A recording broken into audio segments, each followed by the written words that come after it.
Exatamente neste local teria pousado um objeto não identificado. Os arbustos marcados apresentam a forma de um triângulo cuja base mede 30 metros e seus lados 20 metros. Aqui também aconteceu alguma coisa, como o vento ou como uma nave.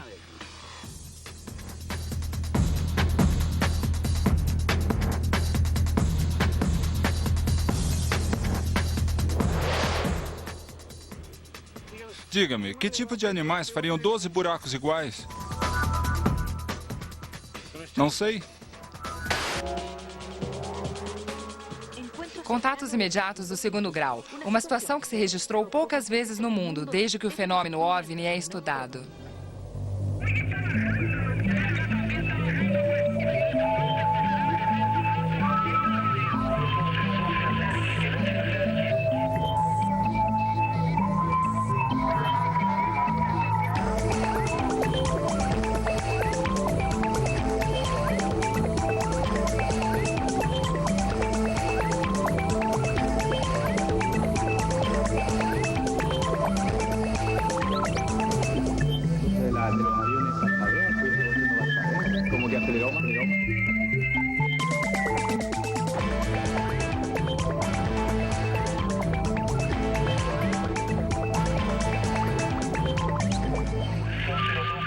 OVNI. Hoje, evidências na Terra.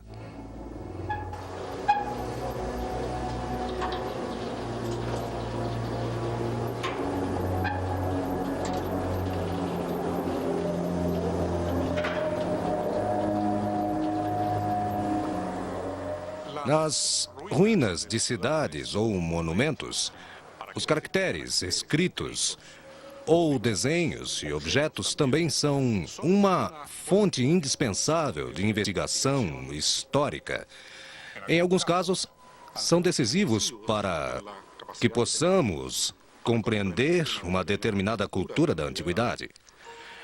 Pois, atualmente, existem aqueles que acreditam ver sinais enigmáticos em marcas que, segundo eles, ainda não somos capazes de interpretar.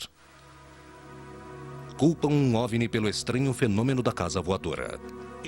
Estes sinais, atribuídos à passagem dos OVNIs, têm sido registrados pela imprensa nacional durante as 4 últimas décadas.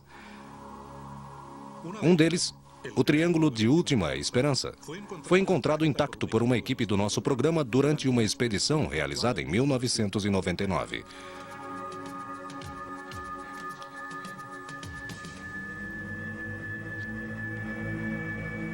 Em geral, estas marcas são difíceis de se encontrar e cada novo caso requer uma investigação profunda.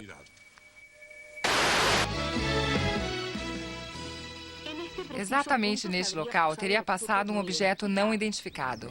Os arbustos marcados apresentam a forma de um triângulo cuja base mede 30 metros e seus lados 20 metros. Os vizinhos de Tucapel estão inquietos. Olhar o céu a cada instante se tornou um hábito.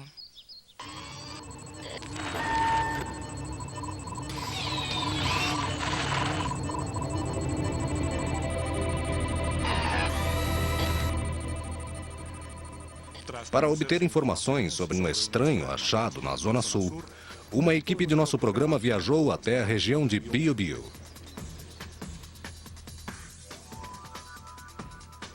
No início do ano 2000, tomamos conhecimento pelos noticiários da televisão nacional da estranha aparição de um triângulo na mata da noite para o dia, aqui, na zona de Tucapel. Isto foi relacionado ao avistamento de um OVNI e, para os ufólogos, constituiria o contato imediato do segundo grau mais importante dos últimos 10 anos. Tudo isso nos motivou a chegar até aqui, exatamente neste lugar, para procurar comprovações e explicações.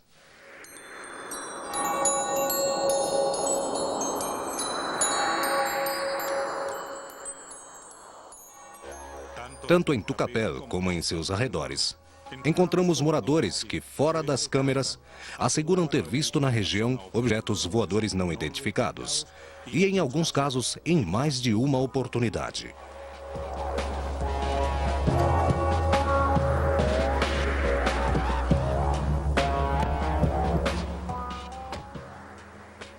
O lugar em que apareceram as marcas fica na fazenda em que vivem Pamela de la Cruz e seu marido.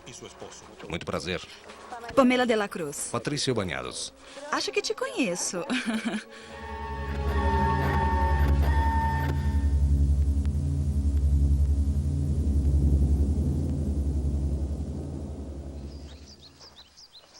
Em abril de 2000, ela estava em sua casa, junto com outras 3 pessoas, quando entre 10h30 e 11 horas da noite aconteceu um blackout. E o que aconteceu? Estávamos na cozinha conversando e... De repente acabou a luz, houve uma queda na luz e a tensão caiu e acabou. O veterinário Antônio Bossich visitava Pamela de la Cruz e seu marido naquela noite, quando observou que algo estranho estava acontecendo. Houve uma queda da luz. A tensão caiu, achamos estranho e de repente acabou a luz.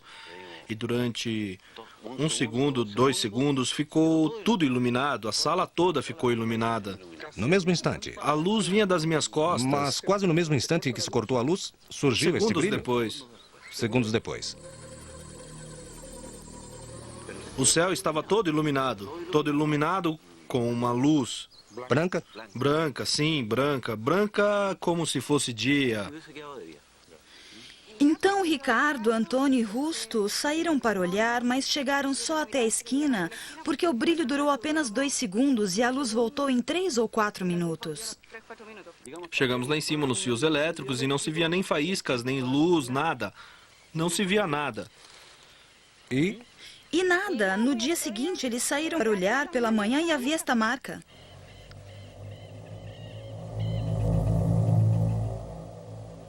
um mês depois, ainda existia no lugar uma marca que eles identificaram como um triângulo.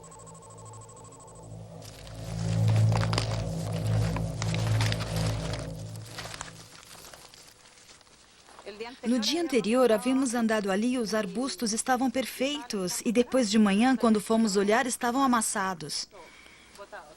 Esmagados? Estavam como esmagados nas Certo. laterais, mas não quebrados, nada assim. Certo. Apenas E esmagados. com uma forma precisa. Claro, a marca tinha a forma de um triângulo. Bem definido. O triângulo? Sim. Havia algo queimado? Havia algumas árvores quebradas, por acaso? Não, nada. Pasto esmagado, e só. Passo esmagado, nada mais. Estamos aqui na região exata. Sim, no mesmo lugar. Foi isto que vimos de manhã. Estava mais escuro, agora está mais claro. Está mais aberto. É, mas começou... Era um vértice. Era um vértice ali. Claro. E ali fomos entrando, caminhamos e... Caminharam. E não nos explicaram o que aconteceu aqui. E começaram as conjecturas. A noite estava mais aberta e nem mesmo choveu. O que aconteceu, Porque a notícia então? surgiu na televisão, certo? Não porque nós avisamos um amigo para que viesse ver e ele depois chamou a televisão. Claro. E vieram aqui ver. Na manhã seguinte, sobre os arbustos, uma marca de forma triangular os havia esmagado. Para o investigador Rodrigo Fuenzalida, existem 4 hipóteses. Primeira, A explicação mais possível seria que algum tipo de força que, de alguma maneira, incidiu na vegetação para deixar esta marca. Não acredito que tenha passado. Acho que pode ter cruzado, pode ter passado perto do lugar, porque se tivesse passado, provavelmente faria uma marca muito mais profunda e sinais de queimaduras.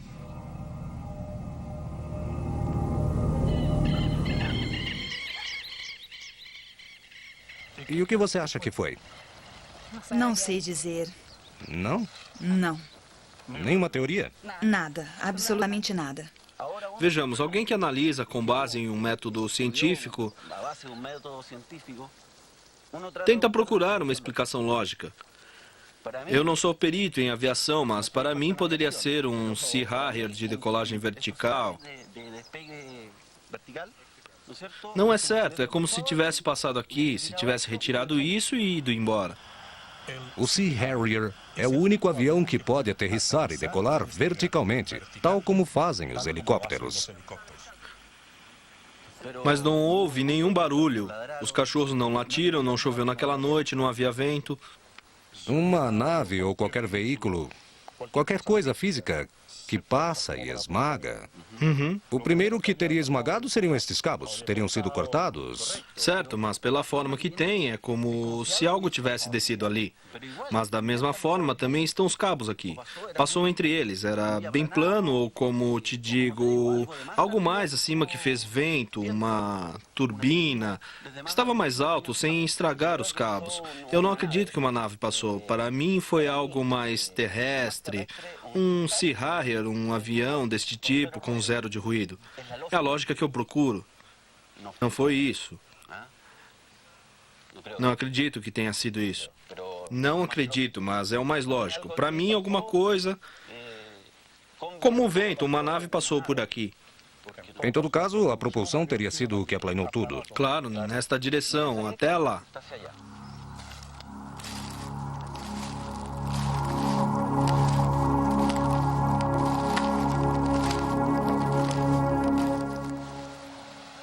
As pessoas que dizem ter tido avistamentos ou encontros com OVNIs vivem normalmente o drama de não terem evidências com as quais comprovam a veracidade do que dizem. Mesmo quando tiram algumas fotografias ou filmam, são feitas de maneira muito apressada para que tenham qualidade de prova ou são suscetíveis de dúvidas. Mas existe o que os ufólogos chamam de contatos imediatos de segundo grau, e é quando a presença de um OVNI deixa marcas tangíveis na Terra ou na natureza. E então vem a segunda parte do problema. Submeter essas supostas evidências da presença de OVNIs a análises rigorosas, científicas. Pedimos ao engenheiro da Comissão Chilena de Energia Nuclear, Manuel Echeverría, que medisse no terreno os níveis de radiação dentro do triângulo. Obviamente vamos ao terreno e vamos medir e verificar a radiação. É comum para um terreno normal? Está totalmente normal o que estamos medindo aqui neste momento. É 0,0? Bem, está flutuante de 0,01 até 0,09. É normal. Baseando-se na leitura dos instrumentos, Echeverría examinou o interior da marca. Estaríamos entrando por aqui? Esta região já supõe que esta teria sido a região sob a influência de um OVNI.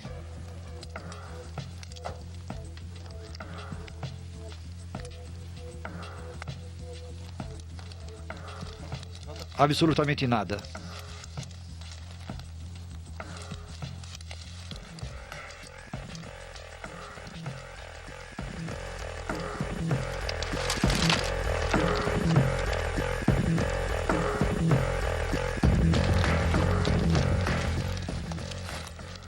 Quanto tempo a radiação permaneceria em algum lugar se acontecesse alguma coisa deste tipo? Veja, na verdade, eu não poderia dizer que esse tipo de objetos não identificados liberem ou não algum tipo de radiação. Mas... Apenas suposições. Claro. Mas se nesse terreno, digamos que esse terreno tivesse alguma contaminação radioativa, este pode permanecer muito ou pouco tempo, dependendo do tipo de radiação que estamos medindo. E com este outro? Se testarmos com este outro? Vamos testar, mesmo que, como eu lhe disse, este é mais completo, pois mede Outro tipo de...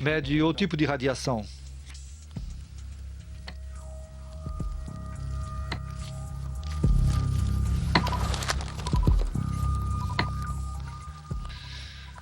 Aí detecta alguma coisa.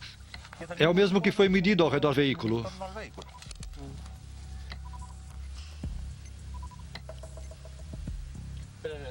Mas aqui temos 0,22. No triângulo medimos 0,09.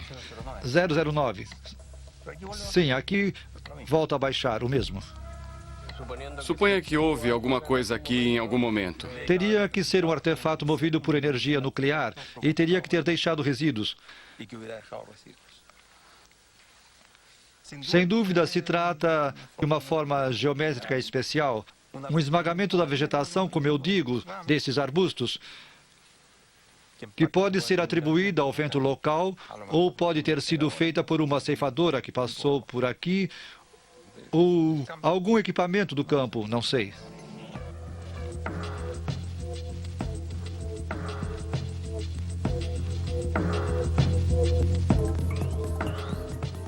De volta a Santiago, levamos as amostras do solo recolhidas na região do Triângulo ao Instituto Nacional de Investigação Agropecuária, INIA, e as entregamos à fitopatologista Alicia Bruna, perita em patologia de plantas. Bem, na verdade, estes arbustos estão um pouco antigos, ou seja, estão um pouco velhos. Então, na verdade, fizemos análise em laboratório. Mas os fungos que surgiram, realmente, são fungos muito comuns, muito normais, que podem ser encontrados em qualquer plantação. São como uma espécie de poluente. Sendo assim, não encontramos nada raro ou estranho, mas também é certo que as amostras não estavam frescas. Digamos que já havia passado algum tempo.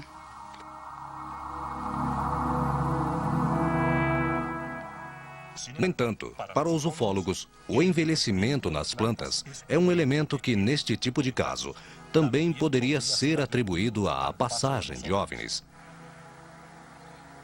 Essas teses são sustentadas na Europa por pesquisadores como Colin Andrews, que na década de 80 levou ao conhecimento mundial a existência dos chamados Círculos da Inglaterra. No interior dos círculos, as plantas estão, às vezes, prematuramente envelhecidas e também queimadas, como se tivessem sido expostas a radiações de micro-ondas.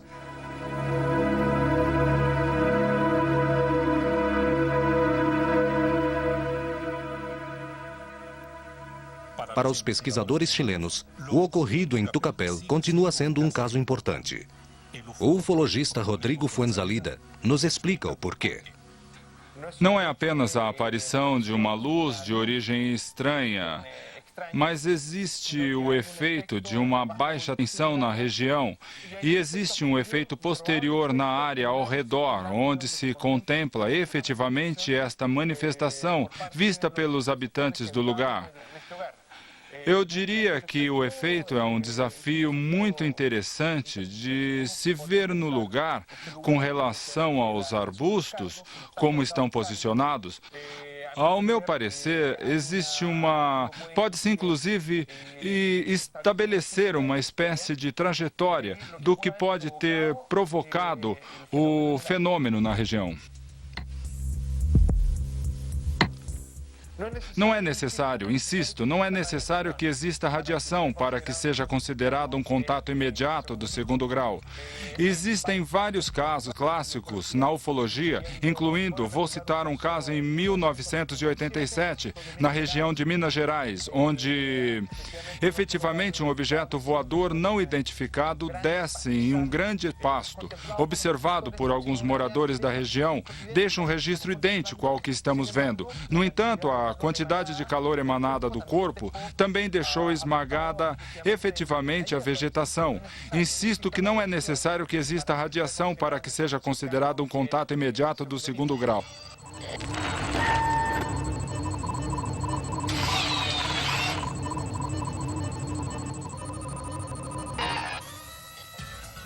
Procurando mais evidências sobre contatos imediatos do segundo grau, viajamos para os Estados Unidos.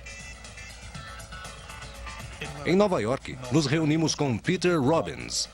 Robbins é o criador do website ufocity.com e também é autor do livro A Esquerda da Porta Leste, que detalha um caso ocorrido na Inglaterra chamado de Incidente das Pontes de Ben Waters, que ele pesquisou a fundo.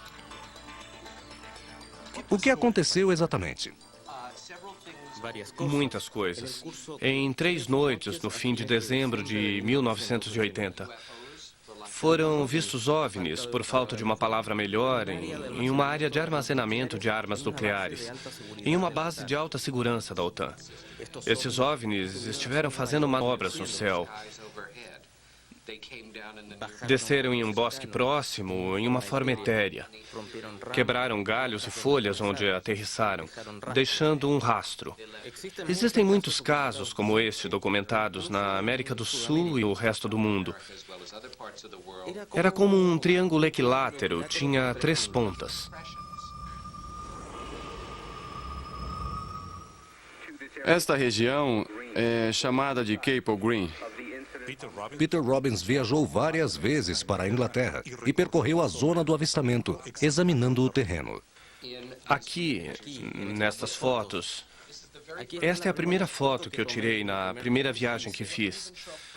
Pode-se ver que, mesmo na câmera, uma zona escurecida. Aqui, como uma forma elíptica. Não é uma ilusão, é o que chamamos de rastro. Examinamos o solo e foi muito interessante.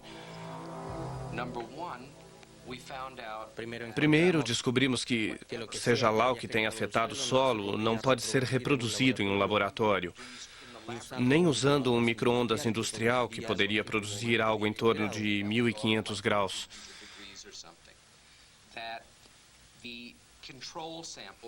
As amostras observadas do campo, como se esperava, tinha um pouco de areia, o que é natural por estar próximo do mar. No entanto, na amostra afetada, a areia estava em um estado que os analistas chamam de uma forma entrum de vidro. Havia aquecido de tal forma que estava derretendo. A areia, além disso, tinha, e pensem nisso, mais de 4 vezes o número de partículas de ferro, ou o que se encontraria normalmente. Quando perguntei ao analista o que isso indicava, ele disse que alguma coisa havia pousado naquele lugar e havia gerado um efeito eletromagnético muito forte. Tente imaginar a energia necessária para juntar esses pedaços de matéria em 4 vezes mais do que havia na área. Assim, esta é uma evidência muito séria e irrefutável. E quando se combina com as considerações físicas, são elementos dignos a considerar.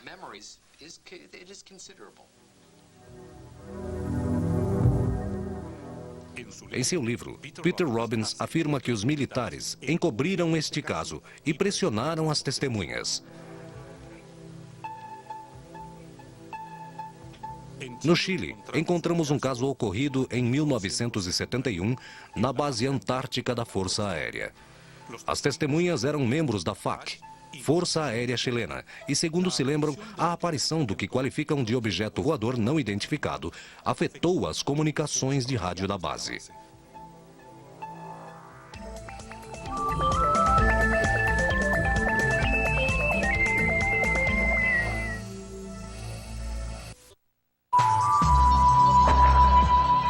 Voltaremos dentro de instantes.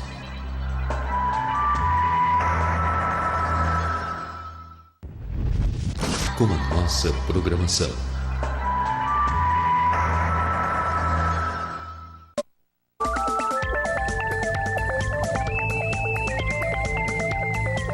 Como evidência física, aceitamos não apenas uma marca no solo ou em uma construção, mas também, por exemplo, a alteração de energia ou de campos magnéticos, que são fenômenos físicos.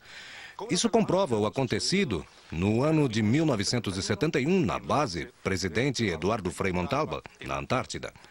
Ali, segundo testemunhas, junto com o avistamento de um OVNI, teriam sido produzidas alterações nos motores e nas transmissões de rádio. O ex-comandante desta base, hoje oficial aposentado da FAC, aceitou falar do caso.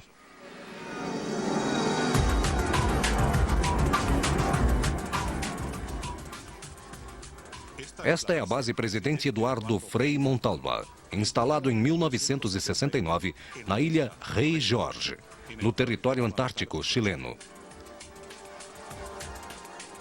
Neste lugar, aconteceu em 1971, segundo testemunhas, o avistamento de um OVNI que teria afetado as comunicações de rádio da base. Para os ufólogos, se tratava de um contato imediato do 2º grau.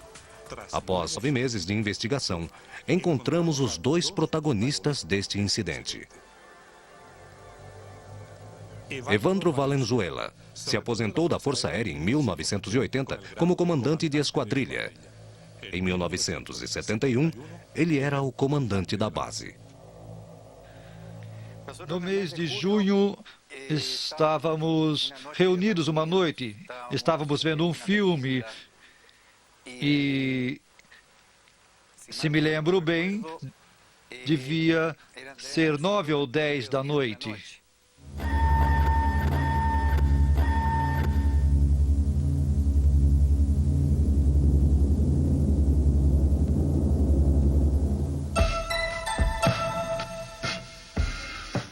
Naquela noite, o mecânico José Bustamante Salazar, que trabalhava no centro meteorológico, era o responsável pela instalação elétrica da base. Normalmente eu saía para tomar um pouco de ar enquanto estava abastecendo com combustível os motores. Em uma oportunidade, saí e tive uma surpresa. Ali tinha um objeto luminoso, grande, muito maior do que uma estrela, várias vezes maior do que uma estrela.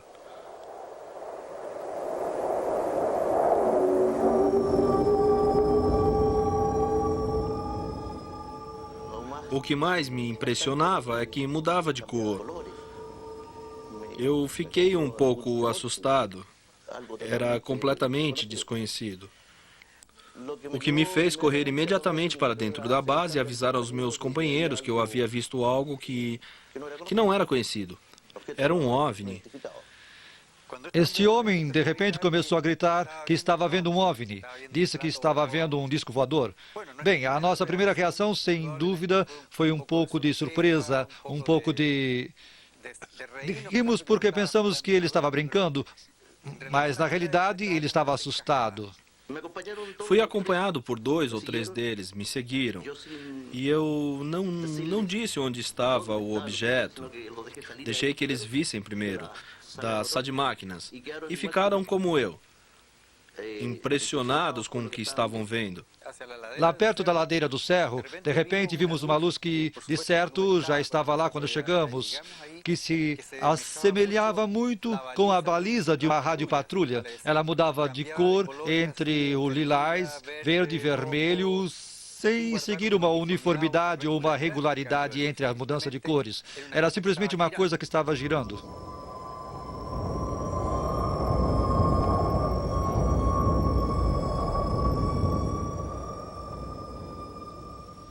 Com a minha experiência de piloto, acho que observando o caso, ele estava a uns 45 graus, mais ou menos, na vertical, e a uma distância de uns 3 ou 4 quilômetros, tendo como referência os cerros que estavam perto de nós. Depois que as testemunhas presenciaram este fenômeno, houve uma surpresa. Os equipamentos de rádio sofreram uma interferência de origem desconhecida. Aqueles que estavam naquele momento dentro da estação de rádio dizem que teve uma queda nas comunicações. Foram perdidas algumas bandas e houve algumas quedas nas comunicações. O operador da estação de rádio também relatou depois que no minuto em que ele estava emitindo um boletim meteorológico, houve uns ruídos no transmissor e no receptor, o que o impediu durante alguns momentos de fazer sua transmissão de forma, digamos, normal. Não havia nenhum motivo para que se perdesse as comunicações. Era isso que diziam aqueles que entendiam de comunicações, que não havia nenhum motivo para que se perdesse as comunicações naquele dia. Estava claro, como as noites perfeitas e lindas da Antártida.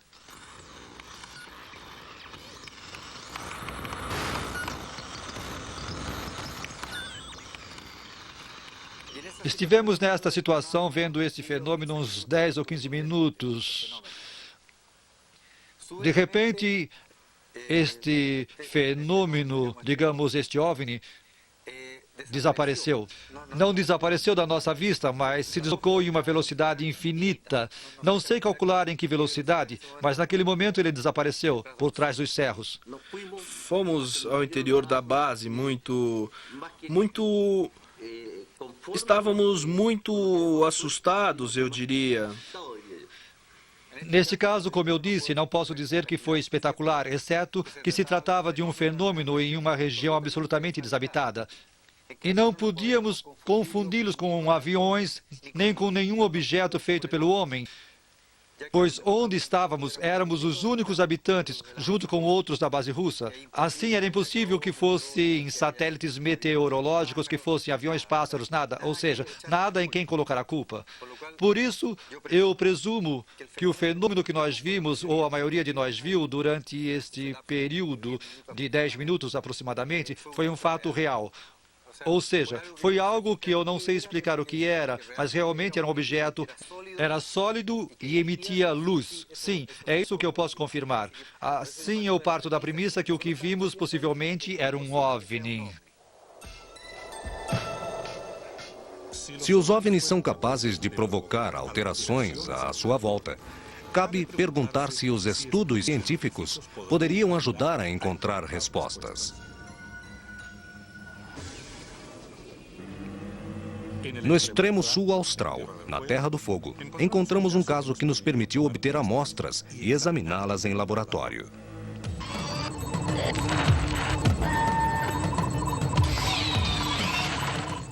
Durante o primeiro semestre de 2000, apareceram na região de Magalhães estranhos círculos na Terra, que chamaram a atenção dos habitantes da região.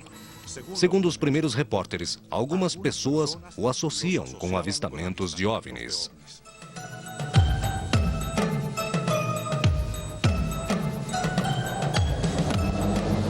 Na Terra do Fogo, e especificamente na fazenda San Jorge, é onde apareceram estes estranhos círculos que alguns associam ao fenômeno OVNI. Mladen Tadic, fazendeiro, viveu toda a sua vida nesta região e se ofereceu gentilmente para nos acompanhar para investigar o caso. Nos encontramos com Mladen Tadic ao amanhecer para embarcar na barcaça que cruza o Estreito de Magalhães e que leva a uma viagem de 2 horas e 20 minutos até a Ilha Grande da Terra do Fogo. Ali vamos procurar os círculos que ele relaciona com avistamentos de OVNIs na região. Nos últimos anos, temos observado nessa região, especialmente no Estreito de Magalhães, objetos não identificados.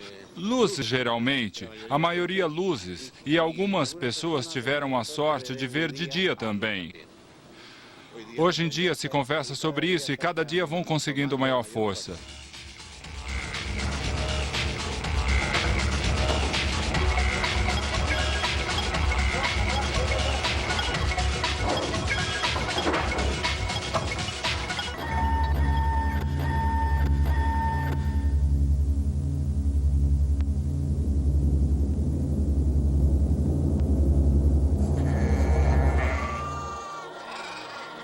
A 10 minutos do cais, encontramos a estância San Jorge.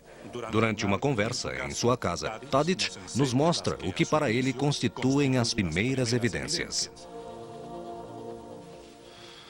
Aqui se podem observar 3 círculos que são, digamos, perfeitos. Os 3 são quase perfeitos. Esses foram observados no ano passado. Há pouco mais de um ano os observamos. Os encontramos assim, repentinamente.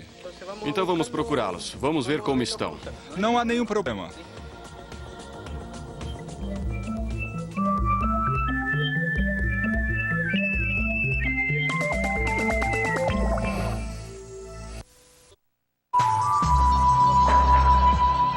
Voltaremos dentro de instantes.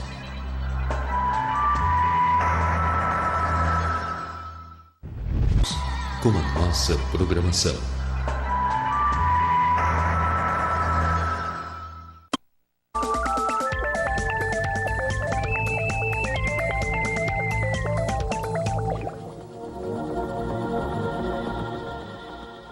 Seguimos viagem até uma região afastada da estância San Jorge, na Terra do Fogo. Ali, os moradores asseguram ter visto, a uma baixa altitude, objetos voadores não identificados que deixaram estranhas marcas circulares no solo. O dono da estância, Mladen Tadic, nos mostra primeiro aqueles círculos chamados de caracóis, feitos no chão por animais da região, como ovelhas e carneiros. que utilizam isso para se limpar. Estas marcas perfeitamente normais tinham 3 ou 4 anos. Estes, então, são os círculos que os animais fazem? Os animais, geralmente os cavalos, os cabritos, as ovelhas, um bovino também. Os bovinos também fazem esse tipo de... geralmente para se limparem. Este é um círculo. Ali tem mais um outro, vê? São os que fazem os animais. Os outros são círculos perfeitos e aqui o círculo é imperfeito. O animal está sempre procurando. Ele usa essas coisas para se coçar. Coloque aqui para que possamos mandar analisar. Um pouquinho de Decidimos terra pegar e algumas amostras de terra e vegetação destes círculos atribuídos aos animais, com o objetivo de analisar posteriormente sua composição. Vamos até ali ver os outros. Está bem. Vamos ver os outros. Aí estão os outros.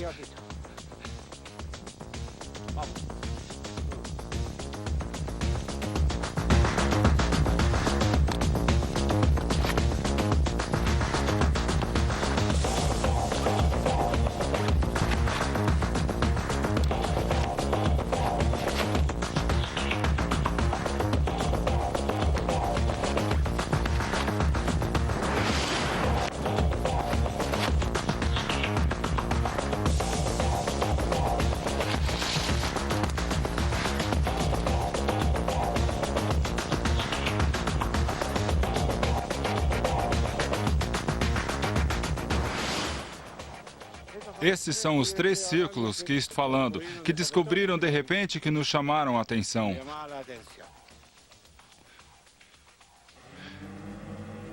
Este tem 2,10 metros, 2,50 metros e 2,50 metros. E tem 30 no centro, 30 e 14. Esse tem menos, 24. E aqui a terra está queimada. Está preta, não tem... Ali se recuperou um pouco. Parece... Mas pode ser mesmo a ação do vento. E esse já tem 2 anos. Por que está assim? Não se recupera. É estranho.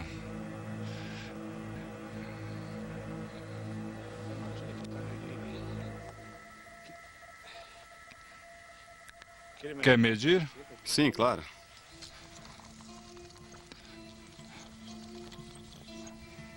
No centro, direita. 2,60 metros tenho aqui. Sim, mas ali está um pouco apagado. Sim, 2,50 metros. Sim, 2,50 metros.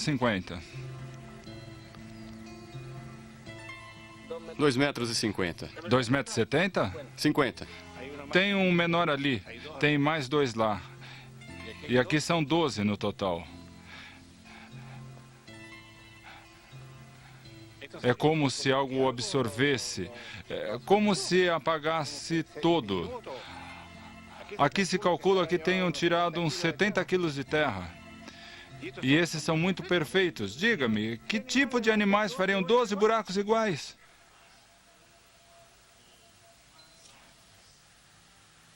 Temos que dizer que são bastante estranhos. Sim, são estranhos. Finalmente, pegamos as amostras da composição do solo dentro destes estranhos círculos. Olhe por baixo, a terra está seca, seca.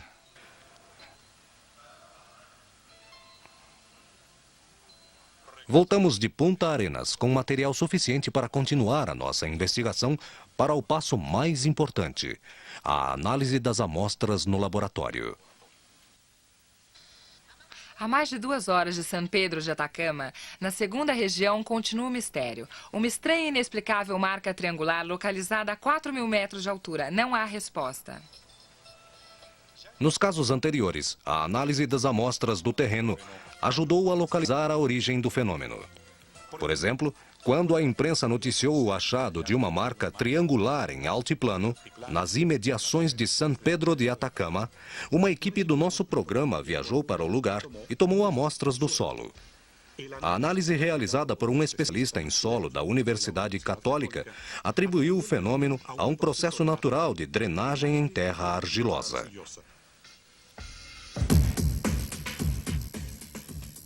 Em Santiago, levamos as amostras retiradas da estância San Jorge ao INEA.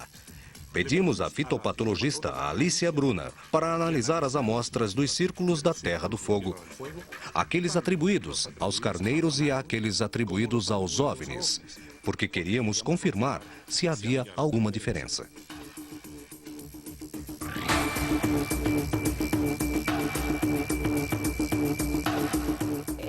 Nos solos, supostamente dos OVNIs, se pode ver que havia alguns vermezinhos que se chamam nematódios e que estavam vivos. E no outro solo, o solo dos carneiros, o que se pôde ver é que eram restos de vegetais, na verdade.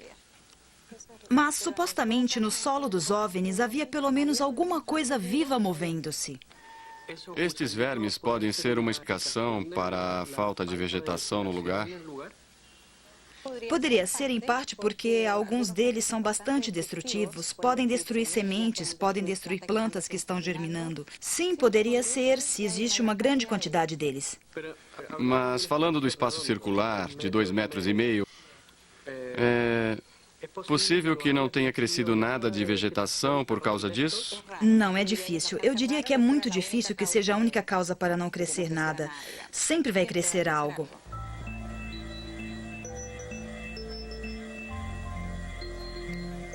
Como a presença de vermes na Terra não explicava completamente a existência dos círculos associados a avistamentos de OVNIs, pedimos outras análises. Queríamos verificar se os círculos poderiam ter sido cavados de forma natural pelos animais da região e, para investigar isso, fomos ao Serviço Agrícola e Bovino, SAG. Agustin Iriarte, encarregado nacional da fauna silvestre do SAG, revistou nossas gravações no terreno e analisou os círculos. Iriarte conhece a região de Magalhães, pois a estudou a fundo para a sua tese de doutorado sobre o comportamento de pumas e carneiros. Ali, constatou que os carneiros têm caracóis que eles cobrem de pó para limpar o seu pelo e eliminar parasitas. Bem, estamos vendo neste momento que supostamente foi feito por OVNIs, como disse o dono da estância. Claro, bem, é realmente uma estrutura bastante especial. Primeiro, eu acho muito estranha esta região ao redor dos círculos, onde se observa que se formou uma capa de vegetação com líquens, com um tom mais claro. Outra coisa estranha é esta outra formação que se vê. 6 alinhados, mais um perpendicularmente. O que também, obviamente, é muito estranho. Os carneiros tiram a terra e fica uma superfície posteriormente bastante com a borda suave. Mas, nesse caso, a borda está bastante marcada. Produziu uma espécie de vala, uma vala profunda que acho que vocês me disseram que era de uns 30 centímetros. Entre 30 e 40 centímetros, mais ou menos? O que é bastante raro. Estes são menores, não são? Estes devem ter como 1 metro de diâmetro. Claro, esse é ainda menor. Esse é ainda menor. É muito estranho. Nesse caso, eu diria que os círculos pequenos, diria que é impossível que sejam feitos por um carneiro, porque nos círculos pequenos, pela dimensão que tinham, não são suficientes para um carneiro entrar e produzir este efeito de caracol. Então, eu diria que não, realmente não. Não existe na Terra do Fogo um animal que possa fazer isso.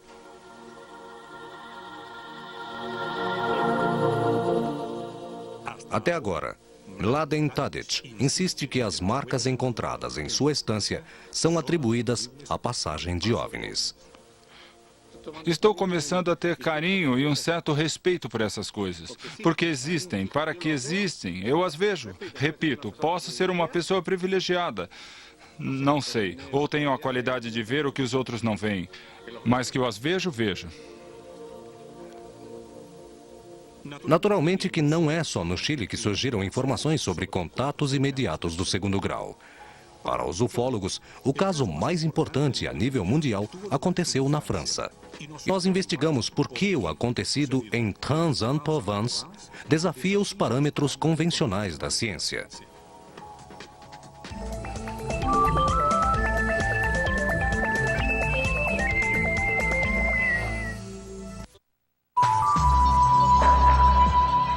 Voltaremos dentro de instantes.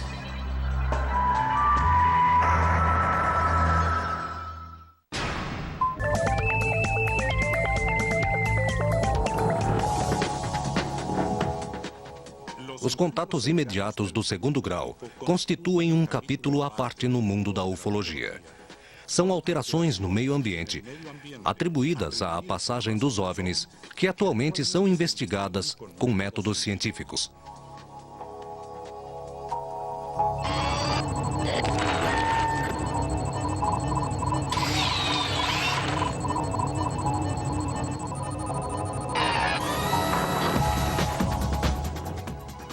Viajamos aos Estados Unidos. Nas proximidades de São Francisco, encontramos o criador de um comitê especializado em investigação ufológica. O astrofísico e matemático Peter Sturrock, formado em Cambridge e pesquisador da Universidade de Stanford, ele tem entre seus êxitos ter conseguido o apoio do magnata Lawrence Rockefeller para organizar um debate com 8 ufólogos e 8 cientistas que discutiram o fenômeno OVNI. Os palestrantes concluíram que o método científico deve ser aplicado a esse tipo de pesquisas.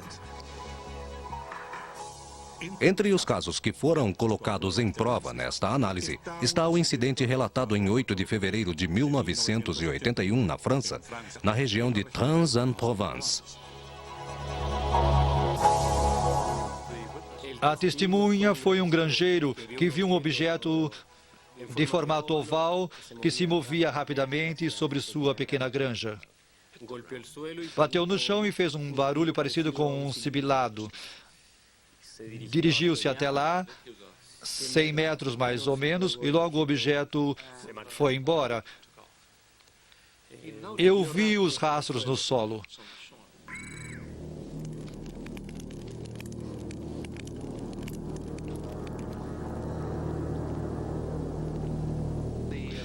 Logo chegaram os cientistas de Toulouse.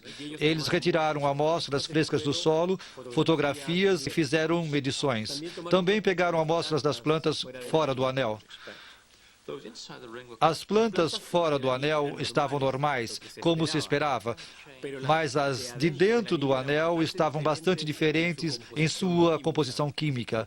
A alteração que se vê em uma planta mais velha que a outra parece ser como se estivessem expostas a uma radiação de micro-ondas ou alguma outra forma de calor. Não sabemos. Isso não pode ser uma montagem. Não saberíamos como fazer isso.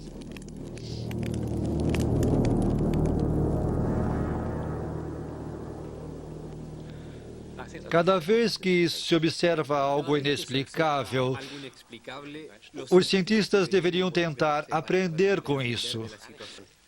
Existe algo para aprender e eles deveriam fazer isso. Em segundo, faz sentido enfocar a evidência física. E concordo com isso. Que conclusões ou teorias você tira desta experiência? A maior parte das testemunhas são pessoas sinceras.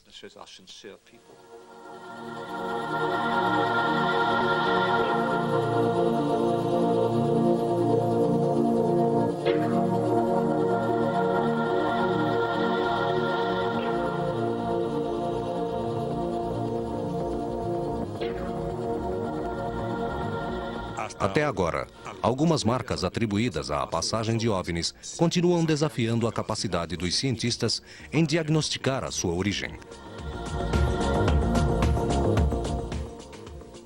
Equipamentos de rádio que ficam mudos, plantas que envelhecem prematuramente ou são queimadas por radiações de micro-ondas e estranhas formas geométricas que permanecem até o momento, em muitos casos, sem uma explicação definitiva.